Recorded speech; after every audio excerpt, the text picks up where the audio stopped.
السلام علیکم. ٹیلی اسکول کے اس ایجوکیشن پروگرام میں خوش آمدید. یہ پروگرام ٹی وی پر حکومت پاکستان اور سبق فاؤنڈیشن کی شراکت سے پیش کیا جا رہا ہے. اس کے لیسنز پاکستان کے تمام تعلیمی بورڈ بشمول کیمبرج کے سلیبس کے مطابق تیار کیے گئے ہیں، جس میں ایجوکیشن کانٹینٹ سبق فاؤنڈیشن پرووائڈ کر رہی ہے. سبق فاؤنڈیشن کی ویب سائٹ sabak.pk پر KG سے 12ویں جماعت تک ویڈیوز اور پریکٹس ٹیسٹ بالکل مفت دستیاب ہیں. آج کے انگلش لیسن میں انگلش گرامر میں سے phrases and types of phrases کے ٹاپک کو کور کیا جائے گا. یہ ٹاپک پاکستان کے تمام تعلیمی بورڈز اور کیمبرج میں کلاس 11 کے کورس میں موجود ہے. اس ویڈیو لیکچر کی مدد سے جو مقصد ہم حاصل کر سکیں گے وہ یہ ہے کہ آپ سیکھ سکیں گے پہچان اور استعمال مختلف قسم کی فریزز کا، جیسے کہ ایڈجیکٹو فریز اور ایڈورب فریز. آج کے انگلش کے لیسن اور اس سے منسلک ویڈیوز کو گھر بیٹھ کر دیکھنے کے لیے آپ sabak.pk کی ویب سائٹ پر جا سکتے ہیں. یہاں پر تمام بورڈز کی 9ویں سے 12ویں جماعت تک انگلش کے سارے ٹاپکس پر ویڈیوز اور پریکٹس ٹیسٹس بالکل مفت موجود ہیں. ان کے ذریعے آپ اپنے کانسیپٹس کو پختہ کر کے امتحانات میں شاندار نمبر حاصل کر سکتے ہیں.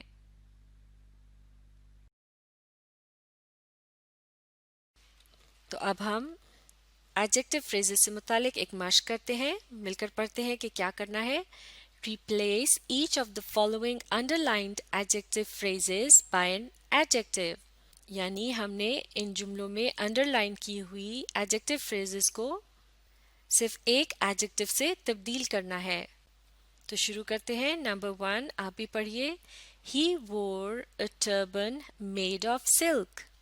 یعنی اس نے ایک پگڑی پہن رکھی تھی جو کہ سلک کی بنی ہوئی تھی. پگڑی جو کہ سلک کی بنی ہوئی تھی، اس کی جگہ اگر ہم پگڑی کے متعلق صرف ایک لفظ استعمال کرنا چاہیں جس سے پگڑی کے متعلق پتہ چلے کہ وہ کس چیز کی بنی ہوئی تھی، تو ہم کیا کہیں گے؟ ریشمی پگڑی. بالکل ٹھیک. تو اسے انگلش میں کیسے کہیں گے؟ ہم کہیں گے ہی وور سلک ٹربن. بالکل ٹھیک. تو اس طرح ایڈجیکٹو فریز کی جگہ ہم نے صرف ایک ایڈجیکٹو استعمال کیا اور یہ جملہ ہو گیا ہی وور سلک ٹربن. اب اگلا جملہ نمبر 2 he is a man without a friend. یعنی وہ ایک آدمی ہے جس کا کوئی دوست نہیں ہے. تو جس کا دوست نہیں ہوتا وہ کیا ہوتا ہے؟ وہ ہوتا ہے اکیلا. اس کو انگلش میں کیا کہتے ہیں؟ لونلی. تو وداؤٹ اے فرینڈ کی جگہ ہم لونلی کا لفظ استعمال کر سکتے ہیں اور یہ جملہ کیا ہو جائے گا؟ ہی از اے لونلی مین. اب لونلی کا لفظ مین سے پہلے آئے گا. ہی از اے لونلی مین. یہاں لونلی کا لفظ کیا ہے؟ یہ ایک ایڈجیکٹو ہے. اب اگلا جملہ نمبر 3 آپ ہی پڑھیے. Nobody likes a person with bad temper. یعنی کسی کو بھی ایسا شخص پسند نہیں ہوتا جسے غصہ آتا ہو. تو جو شخص بہت غصے والا ہو اسے انگلش میں کیا کہیں گے؟ اس کے لیے اگر صرف ایک لفظ میں کہنا ہو تو اسے کہتے ہیں ill tempered. اور یہاں بھی ill tempered کا ایڈجیکٹو پرسن سے پہلے آئے گا اور یہ جملہ ہو جائے گا Nobody likes an ill-tempered person. یعنی کسی کو بھی تنک مزاج شخص پسند نہیں ہوتا. تنک مزاج ہوتا ہے جسے غصہ آتا ہو، یعنی بہت جلدی غصہ آ جائے. اب اگلا جملہ پڑھتے ہیں number 4 It is of no use. یعنی یہ کسی کام کا نہیں ہے. کسی کام کا نہیں ہے اس کی جگہ اگر صرف ایک لفظ میں بات کہنی ہو تو کیا کہیں گے؟ بالکل ٹھیک. بیکار. یہ بیکار ہے. تو اس بات کو انگلش میں کیسے کہیں گے؟ آف نو یوز کی جگہ آئے گا یوز لیس. تو یہ جملہ ہو جائے گا اٹ از یوز لیس. اب اگلا جملہ نمبر 5 he is a man of sense. یعنی وہ ایسا آدمی ہے جس میں عقل ہے، یا پھر یوں بھی کہہ سکتے ہیں وہ ایسا آدمی ہے جس میں سمجھ بوجھ ہے. تو اب ہم مین آف سینس کی جگہ کیا لفظ استعمال کر سکتے ہیں؟ عقل مند یا سمجھدار کو انگلش میں کیا کہتے ہیں؟ sensible. تو اس طرح یہ جملہ ہو جائے گا he is a sensible man، یعنی وہ ایک سمجھدار آدمی ہے یا پھر وہ ایک عقل مند آدمی ہے۔ تو اس طرح ہم نے میڈ آف سلک کی جگہ کیا استعمال کیا؟ سلک۔ وداؤٹ اے فرینڈ اس کی جگہ آ گیا لونلی۔ ود بیڈ ٹیمپر اس کی جگہ ہے ill tempered۔ Of no use اس کی جگہ آیا ہے useless. Man of sense sensible. تو اس طرح یہ مشق مکمل ہو گئی ہے۔ اب آپ اس ویڈیو کو ری پلے کیجئے اور اس کے ساتھ پڑھنے اور سمجھنے کی کوشش جاری رکھیے۔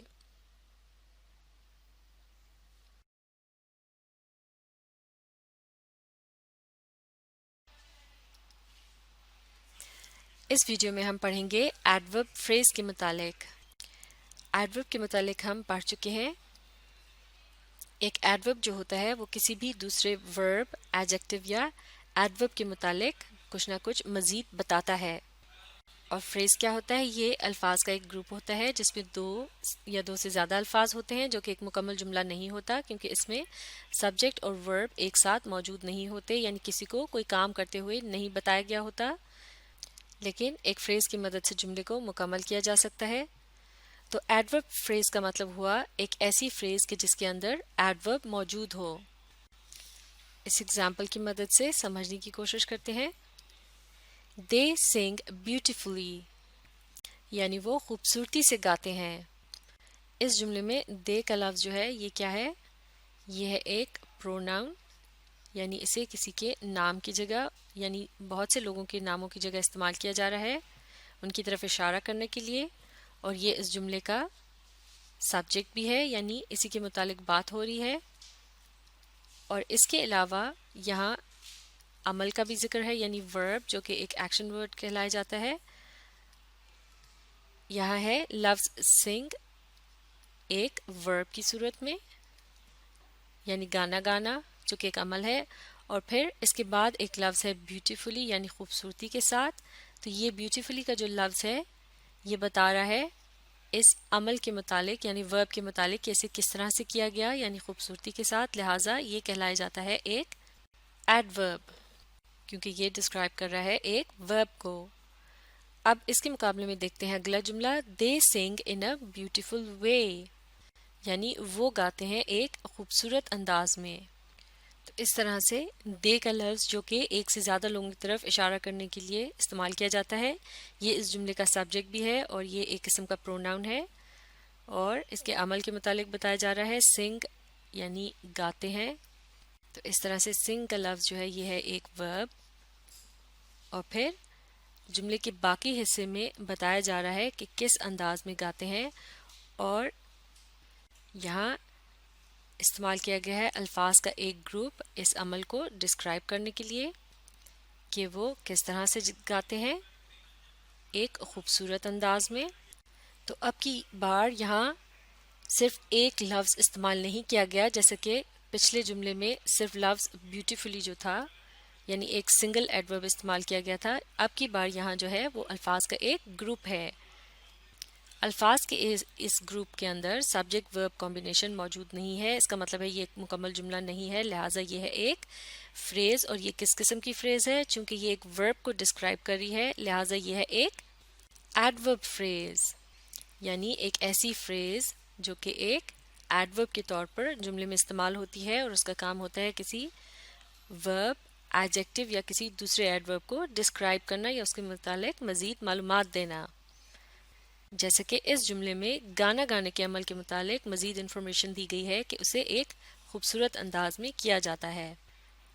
اب یہاں یہ بات بھی سمجھنا ضروری ہے کہ ایک ایڈورب فریز کو اگر جملے سے الگ کر کے دیکھا جائے ان اے بیوٹیفل وے، یعنی ایک خوبصورت انداز میں، تو یہ ایک مکمل بات نہیں ہوگی، کیونکہ یہاں یہ نہیں بتایا جا رہا کہ یہ کس کے متعلق کہا گیا ہے، لیکن جب اسے دے سنگ کے الفاظ کے ساتھ استعمال کیا جائے تو یہ جملہ بن جاتا ہے دے سنگ ان اے بیوٹیفل وے، یعنی وہ ایک خوبصورت انداز میں گاتے ہیں۔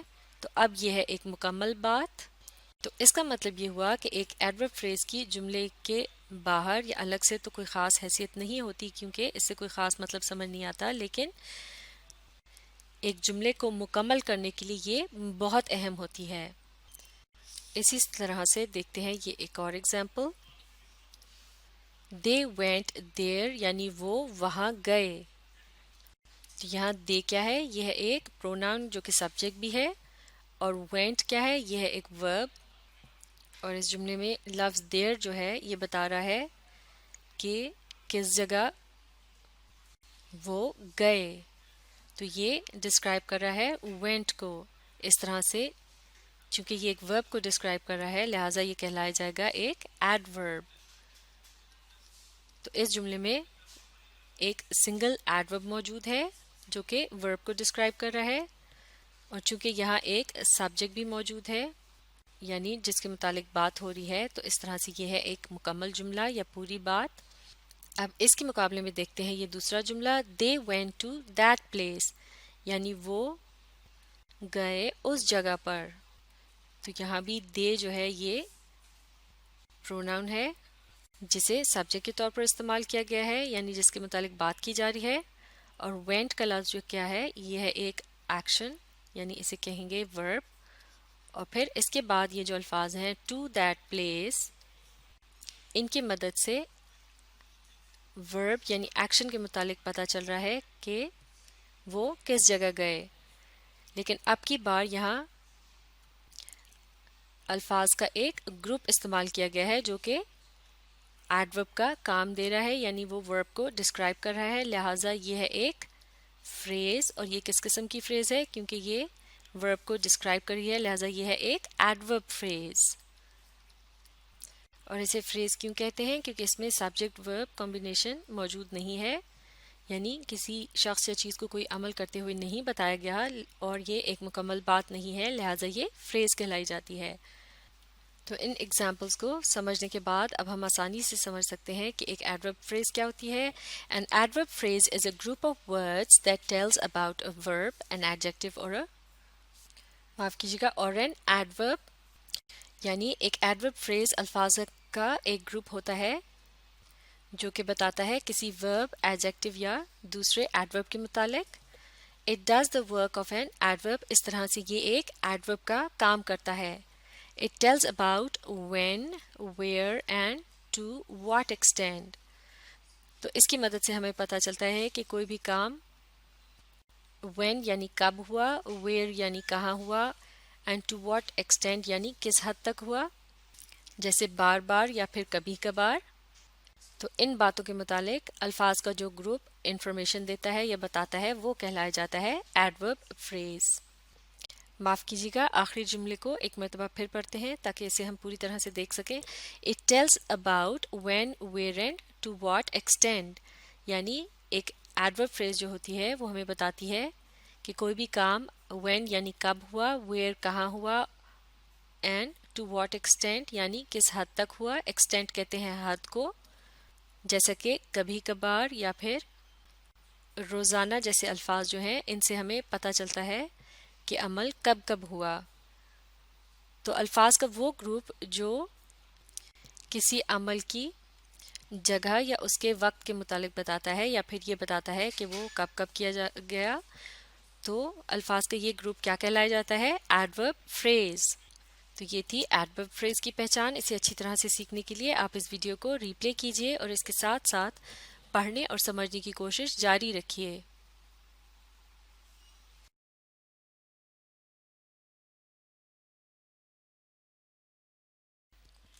چلیے اب ایڈورب فریز سے متعلق مشق کرتے ہیں، مل کر پڑھتے ہیں کہ کیا کرنا ہے. Replace the following underlined adverbs by an adverb phrase. تو یہاں یہ کہا جا رہا ہے کہ دیے گئے جملوں میں ایڈوربس کو انڈر لائن کر دیا گیا ہے اور ہم نے انہیں ایڈورب فریزز سے تبدیل کرنا ہے، یعنی ہم نے ہر ایڈورب کی جگہ اس سے ملتی جلتی ایک ایڈورب فریز لکھنی ہے. تو مل کر شروع کرتے ہیں. نمبر 1 آپ ہی پڑھیے. The pigeon flies swiftly یعنی کبوتر کی اڑان تیز رفتار ہے. تو اب ہم نے اس جملے میں سوئفٹلی یعنی تیز رفتاری کے لفظ کی جگہ ایک ایڈورب فریز استعمال کرنی ہے. اس کا آسان طریقہ یہ ہے کہ اس لفظ کے مطلب کا پتہ لگایا جائے. swiftly کا مطلب ہوتا ہے with great speed یعنی تیز رفتاری کے ساتھ. تو اب اگر اسے ہم اس جملے میں استعمال کریں تو یہ ہو جائے گا The pigeon flew with great speed یعنی کبوتر تیز رفتاری کے ساتھ اڑا. تو اس طرح ہم نے swiftly کے ایڈورب کو with great speed کی ایڈورب فریز سے ریپلیس کر دیا ہے. اب مل کر پڑھتے ہیں اگلا جملہ نمبر 2. He built his house there یعنی اس نے وہاں گھر بنایا. معاف کیجیے گا اس کا ترجمہ ہوگا اس نے وہاں اپنا گھر بنایا. تو اب there کے لفظ کو ہم نے ایک ایڈورب فریز سے ریپلیس کرنا ہے. تو یہاں کیا الفاظ آئیں گے؟ ہم کہہ سکتے ہیں in that place یعنی اس جگہ پر. تو یہ جملہ ہو جائے گا معاف کیجیے گا دیر کی جگہ ہم استعمال کریں گے at that place. تو یہ جملہ ہو جائے گا He built his house at that place یعنی اس نے اس جگہ پر اپنا گھر بنایا. اس سے پچھلے جملے میں ہم نے پڑھا تھا کہ کبوتر تیز رفتاری سے اڑتا ہے یا کبوتر تیز رفتاری کے ساتھ اڑ رہا تھا. تو ان جملوں میں کبوتر کی اڑان کے متعلق بتایا گیا تھا کہ وہ کس طریقے سے اڑ رہا تھا.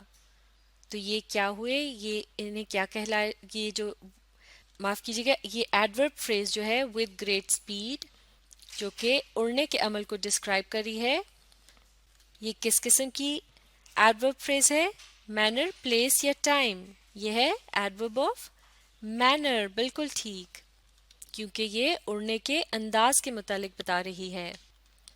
اور اب اس دوسری مثال میں گھر کے متعلق کیا بتایا گیا ہے کہ اسے کس جگہ پر بنایا گیا، وہاں یا پھر اس جگہ پر. تو ایٹ دیٹ پلیس یہ کس قسم کی ایڈورب فریز ہے؟ یہ ہے ایڈورب آف پلیس. بالکل ٹھیک. اب پڑھتے ہیں اگلا جملہ نمبر 3. He tried hard یعنی اس نے بہت کوشش کی. اب ہم نے ہارڈ کے ایڈورب کی جگہ ایک ایڈورب فریز استعمال کرنی ہے. تو یہ کیا ہوگا؟ اس کی جگہ ہم کہہ سکتے ہیں with a great deal of effort. تو اس طرح یہ جملہ ہو جائے گا He tried with a great deal of effort یعنی اس نے بہت زیادہ جد و جہد کے ساتھ کوشش کی. اور اس جملے میں کوشش کرنے کے انداز کے متعلق بتایا جا رہا ہے. تو یہ ہے ایڈورب آف مینر. بالکل ٹھیک. اب پڑھتے ہیں اگلا جملہ نمبر 4. He spoke یعنی اس نے فصاحت سے بات کی. فصاحت کا مطلب ہوتا ہے جب آپ کو گفتگو کرنے پر بہت اچھا عبور حاصل ہوتا ہے. معاف کیجیے گا پہلے اس جملے کو مکمل طور پر پڑھتے ہیں. He spoke eloquently. آپ بھی پڑھیے He spoke eloquently یعنی اس نے فصاحت سے بات کی. اور فصاحت کا کیا مطلب ہے؟ جب آپ کو گفتگو پر بہت اچھا عبور حاصل ہوتا ہے یعنی آپ اچھے طریقے سے بات چیت کر سکتے ہیں. تو اب ہم نے eloquently کے ایڈورب کی جگہ ایڈورب فریز استعمال کرنا ہے. یہ کیا ہوگا؟ اس کا آسان طریقہ یہ ہے کہ ہم یہاں eloquently کا مطلب استعمال کریں جو کہ ہے with good speaking skills. تو یہ جملہ ہو جائے گا He spoke with good speaking skills یعنی اس نے بڑی مہارت کے ساتھ بات کی. اور اس جملے میں بھی بات کرنے کے انداز کے متعلق بتایا جا رہا ہے. تو یہ ہے ایڈورب آف مینر. اور اب آخری جملہ نمبر 5. Did Sarah behave well یعنی کیا سارا نے اچھا برتاؤ کیا یا پھر کیا سارا اچھا پیش آئی. تو اب یہاں بھی well کے ایڈورب کو ہم نے ریپلیس کرنا ہے ایڈورب فریز کے ساتھ. تو well کا مطلب کیا ہوتا ہے؟ in a good way. تو یہ جملہ ہو جائے گا Did Sarah behave in a good way یعنی کیا سارا اچھے طریقے سے پیش آئی. اور یہاں بھی ایڈورب آف مینر کا استعمال کیا گیا ہے. اور اس طرح یہ مشق مکمل ہو گئی ہے. اب آپ اس ویڈیو کو ری پلے کیجئے اور اس کے ساتھ ساتھ پڑھنے اور سمجھنے کی کوشش جاری رکھیے.